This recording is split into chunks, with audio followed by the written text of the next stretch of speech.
की काय आश्वासन दिलं? काल मी आदरणीय केंद्रीय मंत्री मनोहरलालजी खट्टर साहेब यांची भिवंडी लोकसभा क्षेत्रातील भिवंडी शहर व ग्रामीण भागात वीज वितरण काम करत असलेल्या टोरंटो कंपनीविषयी भेट घेतली आणि टोरंटो कंपनीविषयी ज्या काही लोकांच्या तक्रारी आहेत, कारण साधारणतः 2007 पासून जानेवारी टोरंटो ही भिवंडीत आली, त्यानंतर आता जवळजवळ 18 वर्ष झाली आणि या 18 वर्षाच्या कालावधीमध्ये आपण पाहिलं असेल तर सगळ्यात मोठे मोठे मोर्चे हे टोरंटो कंपनीच्या विरोधात निघाले. MSCBचं बिल आणि टोरंटोचं बिल हे खूप जमीन आसमानचा फरक आहे. बरं, लोकांच्या घरात घुसून त्यांना फाईन केली जाते, मनमानी केली जाते, त्यांच्या विरोधात लोकांची ग्राहकाची तक्रार देखील घेतली जात नाही. एखाद ग्राहकाला चुकून 10,000च्या ऐवजी 50,000 बिल आला असेल तर पहिल्यांदा त्या ग्राहकाला सांगितलं जातो, तू पहिल्यांदा बिल भर, नंतर तुझी तक्रार घेऊ.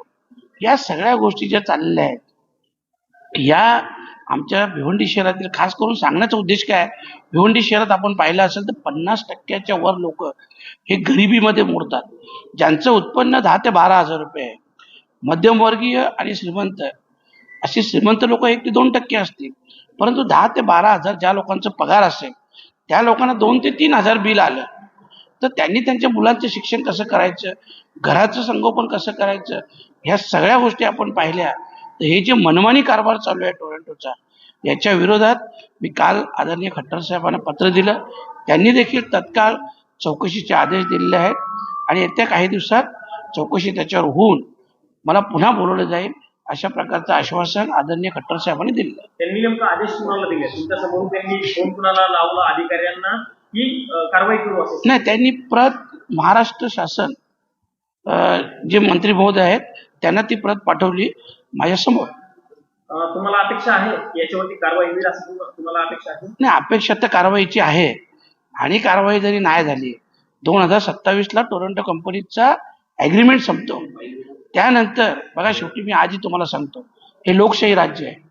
लोकशाही राज्यात लोकांना हवे असलेलीच कंपनी तुम्ही देऊ शकता. तुम्ही जबरदस्तीने एखाद कंपनी लोकांना कशी थोपवू शकता? आणि एवढे आंदोलन झाल्यानंतर सुद्धा याचा पर्यायी पण काय देत नाही. तर हे जे चाललं आहे चुकीचं आहे आणि त्याच्यामुळं ठीक आहे, शासनाकडून माझी अपेक्षा आहे आणि खट्टर साहेबांचा जो प्रतिसाद पाहिला, मला विश्वास आहे की त्यांच्याकडून योग्य ती कार्यवाही होईल. तुम्ही म्हणताय खट्टर साहेबांचा तुम्हाला प्रतिसाद मिळाला, पण जर समजा सरकारने सांगू नाही, कारण तुम्ही इतके वर्ष झालं आंदोलन करताय पण होत नाहीये, जर समजा त्यांनी काही निर्णय घेतला नाही किंवा सरकारतर्फे याचा मार्ग निघाला नाही, तर लोकांना सोबत घेऊन तुम्ही काय आंदोलन किंवा वेगळी? नाही, मी तुम्हाला सांगितलं ना, मग त्यांनी जर मार्ग निवडला नाही किंवा निर्णय घेतला नाही तर हे लोकशाही राज्य आहे ना. आम्हाला जे काय पाहिजे असेल, आम्हाला जर MSCB पाहिजे असेल, टाटाची पॉवर पाहिजे असेल, तर आम्हाला काय मिळू नये? सरकार म्हणजे काय? सर्वसामान्य माणूस म्हणजे सरकार आहे ना. सर्वसामान्य माणूसच सरकार बनवतं ना. आणि अशा परिस्थितीत तुम्ही जर एखाद कंपनी जबरदस्ती थोपवत असाल तर ते आम्ही सहन करणार नाही. याच्या पुढचा जो विषय आहे तो लक्षात येईल सरकारचे, परंतु विश्वास आहे का याच्यातून मार्ग निघेल. सर, एक वेगळा प्रश्न असा आहे की विधान भवनात आपण बघतोय मंत्र्या आणि सगळ्याच्या दुसरे लोक ते आपल्या कॅबिन चकाचक करतायत, करोडो रुपये खर्च करतायत, पण त्याच विधान भवनात आपली लायब्ररी आहे ती अशीच पडली आहे. तिथे जुन्या पुस्तकांचा खच दिसून येतं आणि ती लायब्ररी एकदम वाईट परिस्थितीमध्ये सध्या दिसून येते. खरं म्हटलं तर बघा, महाराष्ट्र शासनाने ह्या सगळ्या गोष्टीकडे लक्ष द्यायला हवं. कारण लायब्ररी सारखी जर गोष्ट असेल जिथं ज्ञान मिळते, तर अशा गोष्टीवर प्रामुख्याने लक्ष दिलं पाहिजे. आपण पाहत असाल, जर सरकारचे बंगले किंवा कॅबिन चकाचक होत असेल आणि एकीकडे PWDचे लोक, कॉन्ट्रॅक्टर किंवा इतर ठेकेदार भीक मागो आंदोलन करत असेल, तर हे शासनासाठी चांगली गोष्ट नाही आहे. याकडे शासनाने आवर्जून लक्ष द्यावं. Yes, thank you.